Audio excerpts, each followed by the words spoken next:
सोचिए, एक 13 साल का बच्चा काबुल से दिल्ली तक बिना टिकट, बिना पहचान के, बस हवाई जहाज के पहिए में छिपकर कैसे उसने यह खतरनाक सफ़र जीवित बचकर पूरा किया। ये है उसकी असली कहानी। सितंबर 2025 की एक ठंडी सुबह काबुल के हवाई अड्डे पर हलचल थी। अफगानिस्तान के कुंदुज शहर का 13 वर्षीय लड़का, जिसे हम फैसल कहेंगे, अपने घर से चुपके से निकला था। उसकी आंखों में एक सपना था, ईरान जाने का सपना। लेकिन उसे यह नहीं पता था कि उसकी यह यात्रा उसे दिल्ली तक ले जाएगी, और वह भी एक ऐसे रास्ते से जो उसकी जान के लिए खतरे से खाली नहीं था। फैसल का परिवार गरीब था और उसने सुना था कि ईरान में बेहतर जीवन के अवसर हैं। उसने अपने मन में ठान लिया कि वह किसी भी हाल में वहां पहुंचेगा। लेकिन काबुल हवाई अड्डे पर पहुंचने के बाद उसे यह नहीं पता था कि वह किस विमान में चढ़ रहा है। उसने एक विमान को देखा जो उसे ईरान जाने वाला लगा। वह बिना किसी टिकट के, बिना किसी दस्तावेज के उस विमान के लैंडिंग गियर व्हील वेल में छिप गया।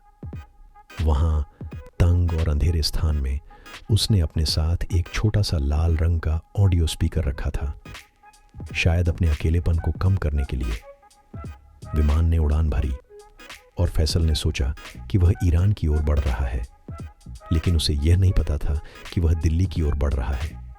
विमान की ऊंचाई बढ़ी और फैसल को ठंड और ऑक्सीजन की कमी का सामना करना पड़ा, लेकिन उसकी हिम्मत ने उसे जीवित रखा।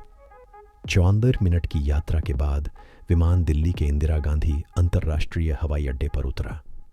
फैसल, जो अब भी जीवित था, विमान के पास घूमता हुआ पाया गया। वहां के कर्मचारियों ने उसे देखा और तुरंत सुरक्षा अधिकारियों को सूचित किया। केंद्रीय औद्योगिक सुरक्षा बल CISF ने उसे हिरासत में लिया और पूछताछ की। उसने बताया कि वह ईरान जाना चाहता था, लेकिन गलती से दिल्ली आ गया। उसके पास कोई पहचान पत्र नहीं था और वह केवल एक छोटे से लाल स्पीकर के साथ था। इस घटना ने न केवल सुरक्षा व्यवस्था की खामियों को उजागर किया, बल्कि यह भी दिखाया कि एक नन्हा बच्चा जो केवल एक बेहतर जीवन की तलाश में था, कितनी बड़ी जोखिम उठा सकता है। उसकी यह यात्रा न केवल उसकी हिम्मत की कहानी है, बल्कि यह भी दर्शाती है कि कभी-कभी सपने और हकीकत के बीच की दूरी कितनी छोटी हो सकती है और कितनी खतरनाक भी। ये बात है। सितंबर 21, 2025 की सुबह दिल्ली के इंदिरा गांधी अंतर्राष्ट्रीय हवाई अड्डे पर एक असामान्य दृश्य था। एक 13 वर्षीय अफगान लड़का, जिसे हम फैसल कहेंगे, विमान के लैंडिंग गियर से बाहर निकलते हुए पाया गया। वह न केवल जीवित था, बल्कि पूरी तरह से स्वस्थ भी था। यह घटना न केवल उसकी साहसिकता को दर्शाती है, बल्कि यह भी बताती है कि कभी-कभी जीवन में चमत्कारी मोड़ आते हैं। उस बच्चे को दिल्ली के, यानी फैसल को, विमान से बाहर निकलते हुए देखकर एयरपोर्ट स्टाफ ने तुरंत उसे सुरक्षा अधिकारियों के पास भेजा। केंद्रीय औद्योगिक सुरक्षा बल ने उसे हिरासत में लिया और उससे पूछताछ की। फैसल ने बताया कि वह ईरान जाना चाहता था, लेकिन गलती से दिल्ली आ गया। उसके पास कोई पहचान पत्र नहीं था और वह केवल एक छोटे से लाल स्पीकर के साथ था। और फिर उसे तुरंत फैसल की सुरक्षा और स्वास्थ्य को ध्यान में रखते हुए उसे तुरंत चिकित्सा परीक्षण के लिए भेजा गया। डॉक्टरों ने पाया कि वह शारीरिक रूप से स्वस्थ था, लेकिन उसे उच्च ऊंचाई पर ठंड और ऑक्सीजन की कमी के कारण कुछ हल्की समस्याएं हो सकती थीं। इसके बावजूद उसकी स्थिति स्थिर थी। सुरक्षा अधिकारियों ने विमान की पूरी जांच की और पाया कि फैसल ने हवाई अड्डे की सुरक्षा को चकमा देकर विमान के लैंडिंग गियर में छिपने में सफलता प्राप्त की थी। यह घटना सुरक्षा व्यवस्था की खामियों को उजागर करती है और अधिकारियों ने भविष्य में ऐसी घटनाओं को रोकने के लिए कदम उठाने का आश्वासन दिया। फिर उसकी वापसी की प्रक्रिया चालू हुई। चूंकि फैसल के पास कोई वैध दस्तावेज नहीं था और वह अवैध रूप से भारत में प्रवेश कर चुका था, उसे भारत सरकार द्वारा अफगानिस्तान वापस भेजने का निर्णय लिया गया। उसी दिन उसे उसी विमान से काबुल भेज दिया गया जिससे वह दिल्ली आया था। यह कदम दोनों देशों के बीच सहयोग और समझदारी को दर्शाता है। फिर क्या था?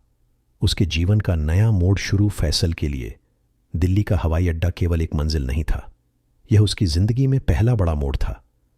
जब वह विमान से बाहर आया तो उसके सामने सुरक्षा अधिकारी, डॉक्टर और मीडिया की चमक दमक थी।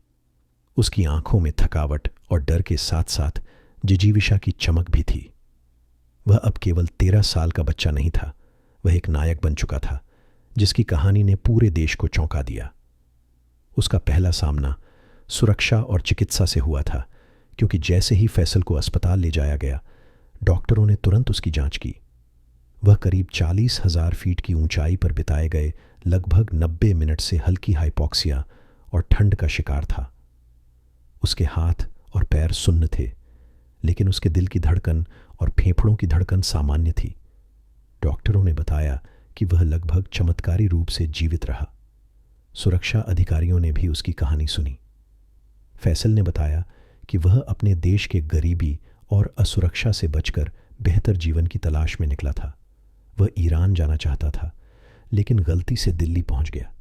ये सुनकर अधिकारी हैरान रह गए कि इतनी युवा उम्र में कोई बच्चा अपनी जान को जोखिम में डालकर इतनी लंबी और खतरनाक यात्रा कर सकता है। और मीडिया और जनता को खबर पड़ी कि लोग सोचने लगे, ये बच्चा कैसे जीवित रहा, कैसे उसने इतने खतरनाक परिस्थितियों में अपना साहस और धैर्य बनाए रखा। इस घटना ने न केवल अफगानिस्तान में कठिनाई झेल रहे बच्चों की स्थिति को उजागर किया, बल्कि यह भी दिखाया कि कभी-कभी बच्चों के सपने और जिजीविषा उन्हें असाधारण हिम्मत देती है। भारत और अफगानिस्तान का सहयोग से भारत सरकार ने तुरंत अफगानिस्तान के अधिकारियों से संपर्क किया। चूंकि फैसल के पास कोई पहचान पत्र नहीं था और वह अवैध रूप से देश में प्रवेश कर चुका था, उसे सुरक्षित रूप से अफगानिस्तान लौटाने की योजना बनाई गई। भारतीय और अफगान अधिकारियों ने मिलकर उसकी सुरक्षित वापसी सुनिश्चित की और उसके वापसी और परिवार से मिलने कुछ ही दिनों बाद फैसल को एक विशेष फ्लाइट के माध्यम से काबुल भेजा गया। काबुल पहुंचते ही उसका परिवार उसे देखकर भावुक हो गया। उसकी मां की आंखों में आंसू थे और पिता की आंखों में राहत और गर्व का मिश्रित भाव। फैसल ने बताया कि उसने अपनी साहसिक यात्रा से बहुत कुछ सीखा। उसे अब समझ में आया कि जीवन में जोखिम उठाना आवश्यक हो सकता है, लेकिन सुरक्षित तरीके से।